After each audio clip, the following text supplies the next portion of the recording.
मेथी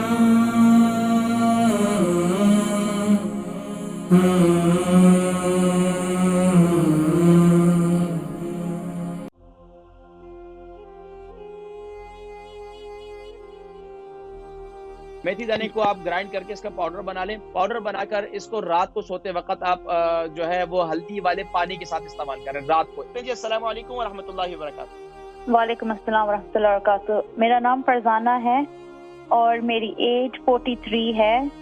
मैं ब्रैडफोर्ड से हूँ और मेरा वेट है 74 किलो।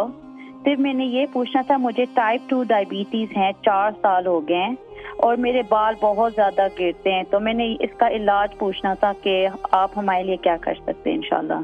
अच्छा, ये आपको शुगर कितना अरसे से? 4 साल है अब। अच्छा, तो अच्छा मेरी बहन, एक तो ये है कि अपने शुगर आपकी कंट्रोल है? जी अल्हम्दुलिल्लाह कंट्रोल है जी। अच्छा, आप क्या करें, मेथी दाना ले लें। मेथी दाने को मैं आपको सर दस जवाब दे देता हूँ। मेथी दाने को आप ग्राइंड करके इसका पाउडर बना लें।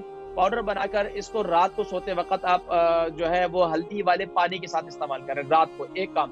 दूसरा काम ये करें कि आप फिनोक्रीक ऑयल, ये मेथी दाने का तेल मिलता है, इसके अंदर तिल का तेल इस्तेमाल करें, जैतून का तेल इस्तेमाल करें, कलौंजी का तेल, ये 4 तेल हो जाएंगे। इन तेलों को हम वजन ले लें, सुबह के वक्त में, शाम के वक्त में, जब भी आपको वक्त मिले रोजाना पाबंदी से अपने सर का मसाज करें, लेकिन हथेली के साथ नहीं, उंगली के पोरों के साथ। इंशाल्लाह आपके बाल बेहतर हो जाएंगे इंशाल्लाह।